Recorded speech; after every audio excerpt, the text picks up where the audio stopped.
I watch from the wings as my fiancé, Chen Wei, presents my signature fusion dumplings to the panel of international judges at the Golden Whisk competition, the most prestigious culinary contest in Asia.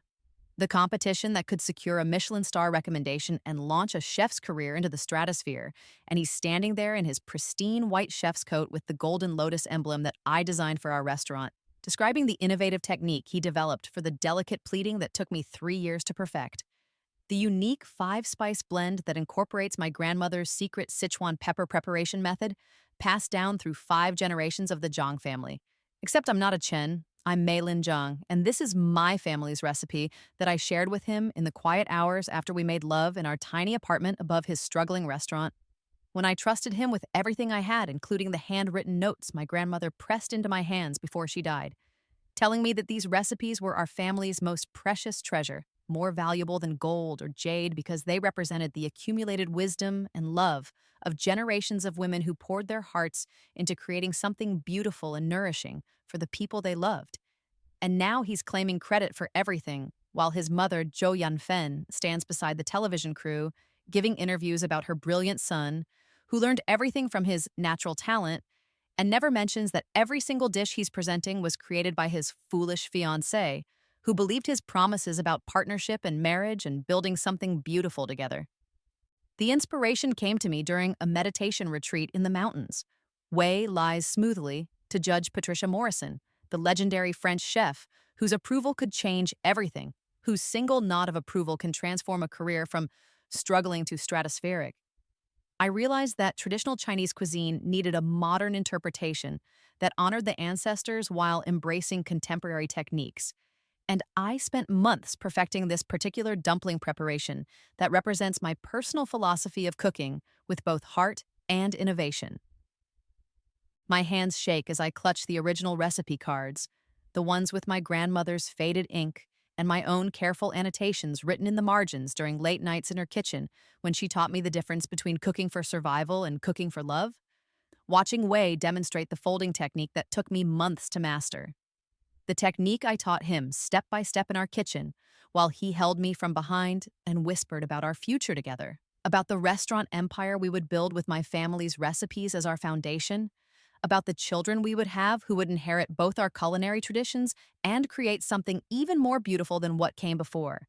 And now I understand why he insisted on filming all our cooking sessions for documentation purposes, why he asked so many detailed questions about the precise measurements and timing that made each dish special, why he encouraged me to write everything down in the detailed notebooks that have mysteriously disappeared from our apartment, why he always wanted to know not just what ingredients to use, but why each component mattered and how the techniques had evolved through generations of refinement.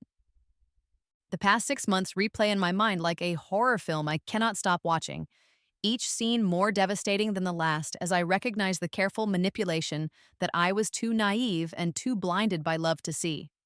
How Wei convinced me to liquidate my inheritance from my grandmother's successful dim sum restaurant in Hong Kong, the restaurant that had been in our family for 5 generations and provided comfortable livings for dozens of relatives, telling me that we needed capital to invest in our shared dream, and that keeping money separate was a sign of distrust that hurt his feelings and made him question my commitment to our relationship. How he persuaded me to quit my sous chef position at the prestigious Lotus Garden where I was being groomed for head chef and had already earned recognition from food critics for my innovative approach to traditional techniques, convincing me that I should focus on perfecting our signature dishes for the restaurant we were supposedly building together. How his mother, Zhou Yanfen, gradually took over the business meetings while insisting I was too emotional for serious negotiations with investors and suppliers.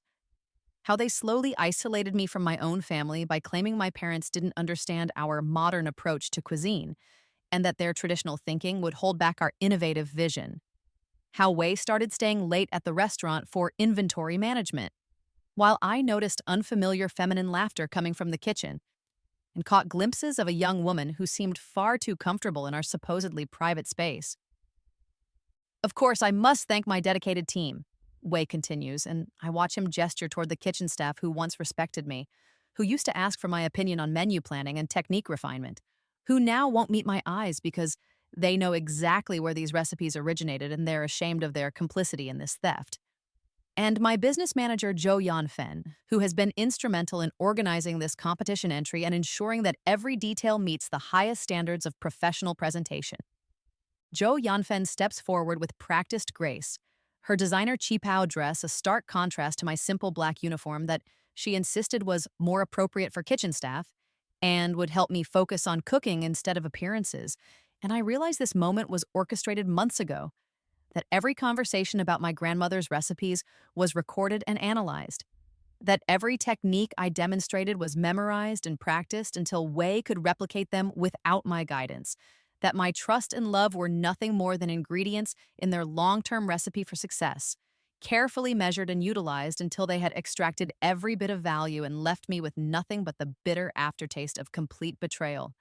And I was too blind with love and too naive about business to see that Wei never intended to share credit or ownership or anything else with the silly girl who handed him her family's culinary legacy on a silver platter, gift wrapped with romantic promises and sealed with passionate kisses that I thought meant forever, but which actually meant nothing more than transaction completed.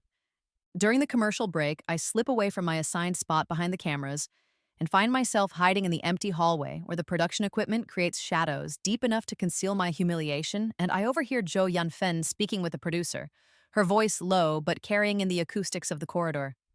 The Zhang family has controlled the premium dim sum market in Hong Kong for 3 generations, always looking down on mainland restaurants like ours, always acting superior with their authentic traditional methods, while we struggled to compete against their reputation and connections. But now we have everything: their recipes, their techniques, their reputation built over decades of careful cultivation, and most importantly, their foolish daughter's money to fund our expansion into international markets where their family name opens doors that would have remained closed to us forever. What about Mei Lin? The producer asks, and I hold my breath waiting for some acknowledgement of my contribution, some recognition of my existence in this narrative that I helped create with my recipes and my money and my naive belief that love conquered all obstacles, including the vast differences in our backgrounds and ambitions. Who? Zhou Yanfen laughs, the sound sharp and dismissive like breaking glass. Oh, the kitchen assistant? She was useful for a while, very enthusiastic about helping and so eager to please that she never asked difficult questions about contracts or ownership or legal protections. But Wei needs a partner who understands business and social connections, someone from a proper family who can help him network with investors and critics and open doors in the international culinary scene, not a sentimental girl who thinks cooking is about love instead of profit and who gets emotional about family traditions when what matters is commercial success. We've already arranged for him to meet Wang Xulan, the daughter of the restaurant supply empire, a much more suitable match for someone of Wei's caliber and ambition, someone who understands that marriage in our circles is about strategic alliances and mutual benefit rather than romantic nonsense that clouds business judgment. The pieces finally arrange themselves into a picture so clear and devastating that I can barely breathe, my chest tight with the crushing weight of understanding. This was never about love or partnership or shared dreams, but about access to my family's recipes and my grandmother's money and my naive willingness to trust people who saw my heritage only as a commodity to be exploited. And now they have everything they need to build their empire, while I have nothing left except the knowledge that I helped them destroy everything my family built over 5 generations, that I betrayed my grandmother's dying wish to protect our recipes and pass them only to someone worthy of the responsibility, that I am standing alone in a television studio watching my fiancé accept applause for my work while planning to marry someone else with the profits from my inheritance, and there is no one to blame for this devastation except my own foolish heart that believed promises whispered in the dark could substitute for contracts written in daylight. When the judges announce Wei as the winner of the Golden Whisk competition, when they praise his innovative fusion of traditional techniques with contemporary presentation, and award him the Golden Whisk trophy that will launch him into culinary stardom, when the cameras capture his triumphant smile and Zhou Yanfen's proud tears, and the moment that will be replayed on cooking shows around the world as an example of young talent achieving greatness through dedication and creativity, I stumble from the building into the Shanghai rain, my vision blurred with tears and the crushing weight of complete betrayal. And I don't see the delivery truck running the red light until it's too late. My last thought being that at least I won't have to watch Wei marry Wang Xulan with my recipes as their wedding gift, won't have to see Zhou Yanfen expand their restaurant empire across Asia using my grandmother's techniques, won't have to live with the knowledge that I single handedly destroyed 5 generations of my family's culinary legacy because I believed that love and trust were more important than contracts and lawyers and protecting what belonged to me. Because I thought that sharing everything with someone I loved was romantic, instead of recognizing it as the ultimate act of stupidity that would cost me everything I had ever valued. Then I opened my eyes and realized I had been reborn. I'm staring at the calendar on my phone showing March 15th, exactly 18 months before the Golden Whisk competition. The day I was supposed to meet Wei's mother for the first time. The day she would begin her careful campaign to convince me that sharing my recipes was a beautiful gesture of trust and love, rather than the business suicide that it actually represented. And I'm sitting in my grandmother's restaurant in Hong Kong, surrounded by the red and gold decorations that I thought were too traditional in my past life. Too old-fashioned for the modern fusion concept that Wei and I were supposedly developing together. The walls covered with black and white photographs of 5 generations of Zhang family chefs, women and men who built something lasting and beautiful through decades of careful work and principled business practices. And I can feel my grandmother's ring heavy on my finger, the jade tiger that she said would protect me from people who would try to devour my success. And I realize that I have been given the most precious gift possible, the chance to protect everything I lost, to save my family's legacy from the vultures who circled it in my previous life, to ensure that Chen Wei and Zhou Yanfen never get their grasping hands on a single recipe or a single dollar or a single moment of my attention. The familiar weight of the ring reminds me of my grandmother's final words, spoken in the hospital room where she spent her last days teaching me the final secrets of our family's techniques. Maylin, these recipes are not just instructions for cooking, they are the soul of our family. The accumulated love and wisdom of generations of women who created beauty in a world that often showed them little kindness. And you must promise me that you will only share them with someone who understands their true value, someone who will protect them and honor them and pass them to the next generation with the same care that brought them to you. In my past life, I thought that person was Wei. I believed that love was sufficient qualification for trusting someone with my heritage. But now I understand that my grandmother was trying to teach me about worth and character and the difference between people who appreciate gifts and people who exploit generosity. My phone buzzes with a text from Wei, the same message that filled me with excited butterflies in my previous life, but now makes my skin crawl with revulsion. Mei Lin, are you still coming to dinner tonight?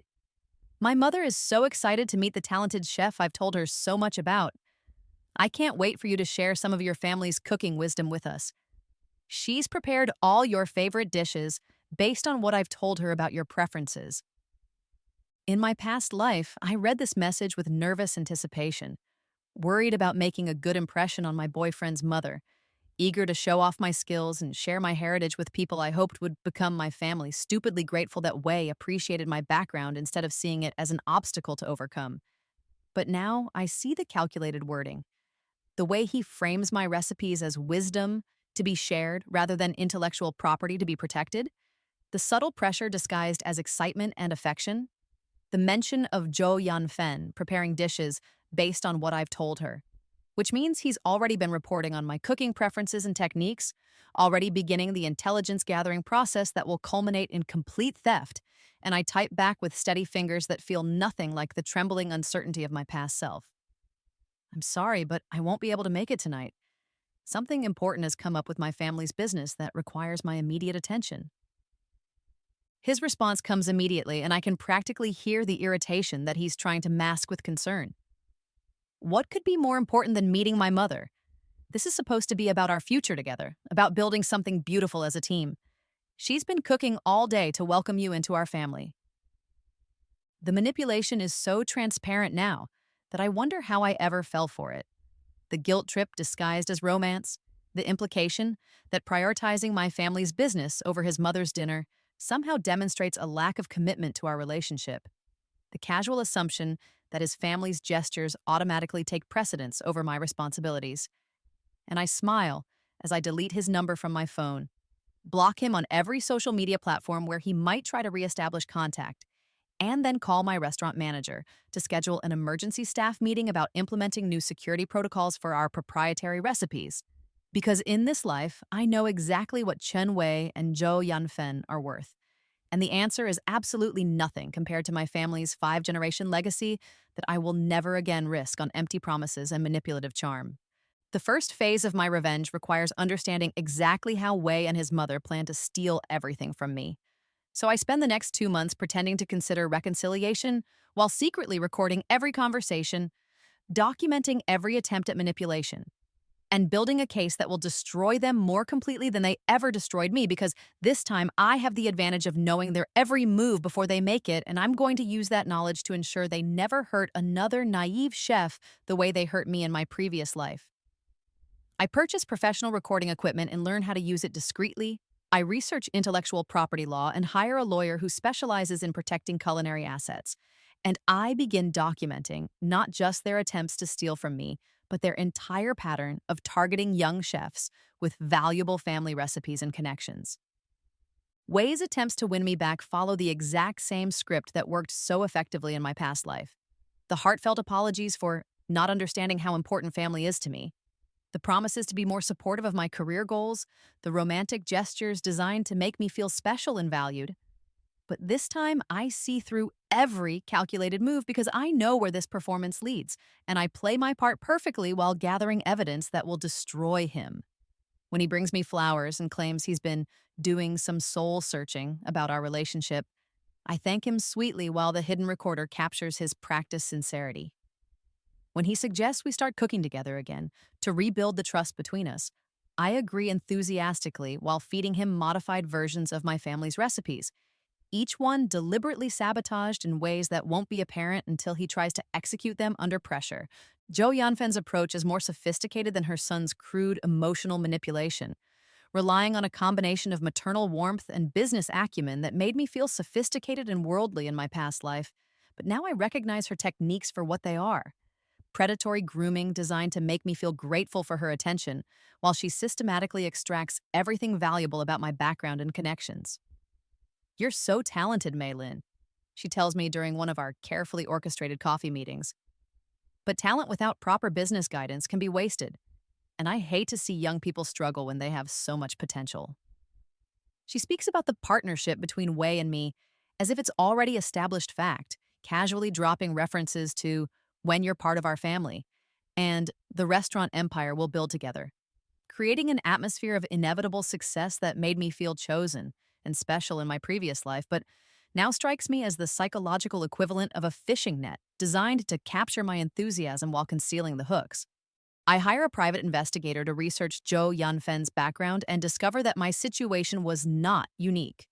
She has a pattern of identifying talented young chefs with family recipes and valuable connections, introducing them to her son as potential romantic partners, encouraging them to invest their money and share their knowledge through carefully orchestrated relationship-building activities, and then discarding them once she has extracted everything useful, leaving a trail of ruined careers and stolen intellectual property across 3 provinces. The investigator provides me with detailed documentation of at least 6 other cases where young chefs lost family recipes, personal savings, and professional reputations after becoming involved with the Wei family, and I realize that taking down Wei and his mother isn't just personal revenge, but a public service to every chef they might target in the future.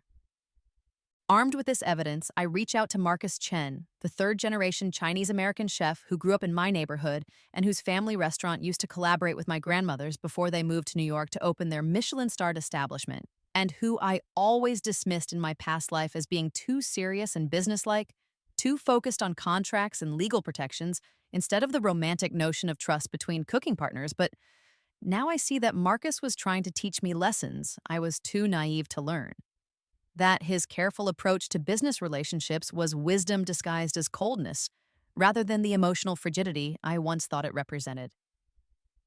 "Mei Lin," Marcus says during our video call, his familiar face serious but warm with genuine concern. "I'm glad you finally called. I've been worried about you ever since I heard through the professional network that you were involved with the Wei family. Zhou Yanfen has a reputation in cooking circles, and it's not a good one." What kind of reputation, I ask, though I already know the answer from my investigator's report. Recipe theft, investment fraud, using young chefs' work without credit or compensation. Marcus lists grimly, his expression growing darker with each word. 3 different chefs have tried to take legal action against them, but Zhou Yanfen is very careful about covering her tracks, and Wei Yi is charming enough that people want to believe his version of events over accusations that sound like professional jealousy. The culinary community has been trying to warn people informally, but she specifically targets chefs who are isolated from the professional networks, people who don't know, to be suspicious of approaches that seem too good to be true. What would you do if you had documented evidence of their methods? I ask carefully, testing the waters for the revenge I'm planning. Marcus's expression sharpens with interest, and I can see the lawyer-trained mind that helped him build his international restaurant empire, engaging with the possibilities. If someone had documented proof of their pattern, especially evidence that could protect future victims, the International Culinary Association would be very interested in that information. Recipe theft is a serious accusation in our industry, but it's notoriously hard to prove unless you have recordings or written evidence of the theft in progress. Hypothetically, I continue, what would happen to someone who was caught stealing proprietary recipes and entering them in international competitions under their own name? Complete professional destruction, Marcus says immediately, his tone leaving no doubt about the severity of the consequences. Lifetime ban from all sanctioned competitions, public disgrace that would follow them for the rest of their career, legal liability for damages that could bankrupt them, and no reputable restaurant would ever hire them once the culinary community learned about the theft. The industry takes intellectual property very seriously, especially when it involves family recipes and cultural heritage that represent generations of accumulated knowledge. Armed with this knowledge and Marcus's promise of support from the International Culinary Association, I begin setting the perfect trap by pretending to slowly warm up to Wei again, carefully feeding him false information about new recipes I'm supposedly developing for our joint venture, each one designed to fail spectacularly when prepared by someone who doesn't understand the underlying scientific principles that make the techniques work, and I watch with deep satisfaction as Zhou Yanfen takes detailed notes during our conversations, clearly planning to use this new material for future competitions, not realizing that I'm laying the groundwork for their complete public humiliation at the most prestigious culinary event in Asia. I spend months perfecting the sabotaged versions of my family's recipes, making changes subtle enough that Wei won't notice them during casual practice sessions, but devastating enough to create complete failure under the pressure and timing constraints of competition cooking. The fusion dumplings that he'll present at the Golden Whisk competition will contain too much moisture in the filling, causing them to burst during steaming and the wrong ratio of binding agents, making the wrappers fall apart when handled. The 5-spice blend that he thinks is my grandmother's secret formula actually contains ingredients that will turn bitter when heated to the high temperatures required for proper wok cooking. Every recipe I share with him is a carefully crafted time bomb designed to explode at the worst possible moment. Simultaneously, I work with Marcus to document my family's authentic recipes in legal detail, filing proper intellectual property protections, and establishing clear ownership documentation that will prove beyond doubt that any dishes Wade presents are stolen from my family's collection. And I take special pleasure in knowing that this time, I'm protecting my heritage instead of giving it away to people who see it only as a stepping stone to their own success. The centerpiece of my revenge will be the Golden Whisk competition itself, where I plan to enter my authentic recipes under my own name, while Wei presents the deliberately sabotaged versions I've been feeding him, and I spend sleepless nights anticipating the moment when the judges taste both versions and realize that one chef is presenting stolen, inferior copies, while the other has the genuine techniques that create the flavors the recipes are supposed to achieve. 18 months after my rebirth, I stand in the competitors' staging area of the Shanghai International Culinary Center, wearing the traditional chef's coat embroidered with my grandmother's jade tiger symbol, watching Wei practice the folding technique for dumplings that I deliberately taught him incorrectly during our reconciliation period. The technique that will cause his dumplings to fall apart during cooking, because he never understood that the real secret was in the order of ingredient incorporation.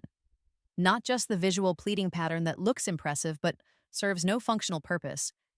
And I can see Zhou Yanfen hovering nearby with her phone camera ready to record her son's triumph, completely unaware that today will mark the end of their scheme to steal and profit from other families' culinary legacies. Judge Patricia Morrison, the legendary French chef, whose approval can launch careers into the stratosphere, announces the fusion dumpling category with the gravity befitting the most prestigious competition in Asian cuisine. And I watch Wei step forward confidently with his version of my grandmother's recipe. The version I modified to include destructive elements that he never questioned because he was too arrogant to believe that the naive girl he manipulated could be smart enough to protect herself this time. And I feel a deep satisfaction knowing that his greed and condescension have blinded him to the possibility that I might have learned from my previous life's devastating mistakes. Chef Chen Wei, please present your signature fusion dumplings, Judge Morrison announces, and Wei begins his prepared speech about innovative techniques inspired by traditional methods and his personal philosophy of honoring ancestral wisdom while embracing contemporary innovation. But when he opens the steamer basket with the flourish he's been practicing for months, the dumplings have completely disintegrated into a soupy mess that looks nothing like the elegant presentations he's been posting on social media, and I watch his face transform from confident showmanship to confusion to growing panic as he realizes something has gone terribly wrong with a recipe that he was certain he had mastered. This is this isn't supposed to, Wei stammers, frantically trying to salvage the disaster, while Zhou Yanfen's face goes pale as she realizes that months of planning and investment and manipulation are collapsing in real time on international television. But Judge Morrison has already moved on to the next contestant with barely concealed disgust at the unprofessional presentation. And I can see the other competitors exchanging glances that mix sympathy with relief that they're not the ones experiencing this spectacular failure. Chef Mei Lin Jiang, please present your signature fusion dumplings, Judge Morrison announces. And I step forward with my authentic version, the real recipe prepared with the genuine techniques that create the delicate, translucent skins and perfectly balanced filling that represents 5 generations of refinement and innovation. Techniques that cannot be stolen because they require understanding rather than mere imitation. And I watch the judges' expressions transform as they taste the difference between stolen mediocrity and authentic mastery. Extraordinary, Judge Morrison murmurs, taking a second and then a third dumpling, her professional composure cracking slightly as she experiences flavors that represent the pinnacle of traditional technique applied with contemporary precision. The texture here is flawless, and the flavor balance is unlike anything I've experienced in 20 years of judging international competitions. This represents a perfect fusion of traditional methodology with contemporary presentation. Chef Zhang, where did you learn this preparation method? So, from my grandmother, who learned it from her grandmother, and so on for 5 generations of the Zhang family. I reply clearly, making sure my voice carries to the cameras and to Wei's shocked face and to every person in the audience who is witnessing this moment of truth. These are traditional family recipes that have never been shared outside our family until today. Techniques that represent the accumulated wisdom and love of generations of women who dedicated their lives to creating something beautiful and nourishing. I watch Wei's realization dawn as he understands that I not only sabotaged his version, but also entered the competition myself with the authentic recipes he thought he had stolen. And Zhou Yanfen's expression transforms from disappointment to fury to naked fear as she realizes that her careful scheme has not only failed but has also exposed their methods to public scrutiny, especially when the cameras capture Wei frantically checking his notes and clearly recognizing the authentic version of recipes he thought he owned. During the break between competition rounds, Marcus approaches the production team with the folder of documentation that we prepared over the past months.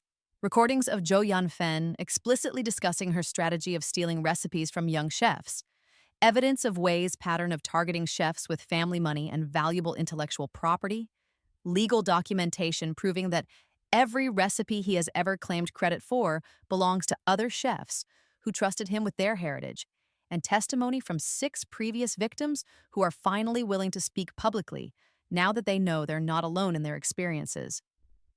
The International Culinary Association has been investigating reports of intellectual property theft in competitive cooking. Marcus announces to the cameras with the authority of someone who has spent years building respect in the professional community. And we have substantial evidence that Chen Wei and Zhou Yanfen have built their reputation by systematically stealing recipes and techniques from young chefs who trusted them as romantic and business partners. Today's competition results clearly demonstrate the difference between authentic technique passed down through generations and inferior copies stolen from their rightful owners. The production team, realizing they have stumbled into a much bigger story than a simple cooking competition, begins interviewing the other chefs Wei has victimized, and Zhou Yanfen's attempts to control the narrative crumble as witness after witness describes the same pattern of manipulation and theft, the same promises of partnership and shared success, the same betrayal and abandonment once their recipes and money had been extracted and there was nothing left to steal. Wei attempts to defend himself by claiming that I gave him the recipes willingly as part of our romantic relationship. But the recordings I made clearly demonstrate Zhou Yanfen's calculated approach to extraction and her explicit discussions about discarding me once they had everything they needed, and the legal documentation Marcus prepared proves that family recipes cannot be gifted in a way that transfers commercial ownership without proper contracts and compensation. Within hours of the competition footage airing on international television, the culinary community's response is swift and devastating. Major restaurants cancel their contracts with Wei's establishments. Food critics publish expose articles about recipe theft and cultural appropriation in competitive cooking.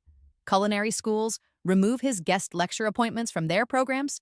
And the International Culinary Association announces a formal investigation that will likely result in lifetime competition bans for both Wei and his mother. Social media explodes with support for the chefs who were victimized and outraged at the systematic nature of the theft, with hashtags like #CookingJustice and #ProtectFamilyRecipes trending internationally as chefs around the world share their own stories of intellectual property violations and cultural exploitation. And I realize that my personal revenge has sparked a larger conversation about ethics and ownership in the culinary world that will protect countless future victims.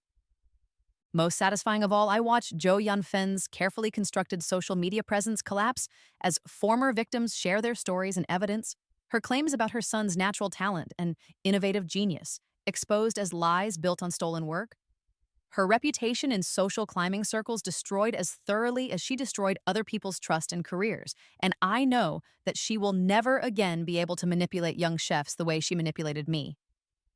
6 months after the Golden Whisk competition, I'm standing in the kitchen of my new restaurant in Hong Kong, the expanded Zhang family legacy that now occupies 3 floors of a historic building in Central District, watching my team of carefully selected chefs prepare for the evening service that is booked solid for the next 6 months. And I'm wearing my grandmother's jade tiger ring alongside the new gold band that Marcus placed on my finger last month during our engagement ceremony in the original family restaurant where we first learned to cook side by side as children. And the success feels completely different this time because it's built on authentic foundations rather than naive trust and romantic delusions. Every recipe in our collection is legally protected with comprehensive documentation that establishes clear ownership and prevents theft. Every business partnership includes contracts that protect both parties' intellectual property and financial investments. Every chef who works with us signs agreements that ensure fair compensation while protecting proprietary techniques. And I've established a foundation that provides legal resources for young chefs who find themselves targeted by people like Zhou Yanfen and Wei, because I never want another talented cook to experience the betrayal and loss that nearly destroyed me in my previous life. Marcus has relocated his New York operations to Hong Kong, and together we're building a culinary empire that respects tradition while embracing innovation. The kind of genuine partnership I once foolishly thought I had with Wei, but which was actually one-sided exploitation disguised as collaboration. And I understand now that real partnership requires equality and respect and legal protections, not just romantic feelings and wishful thinking about shared dreams that only one person is actually committed to achieving. I knew you were special when we were kids, Marcus tells me as we work together in the kitchen during the afternoon prep, his hands steady and confident as he demonstrates a technique his grandmother taught him.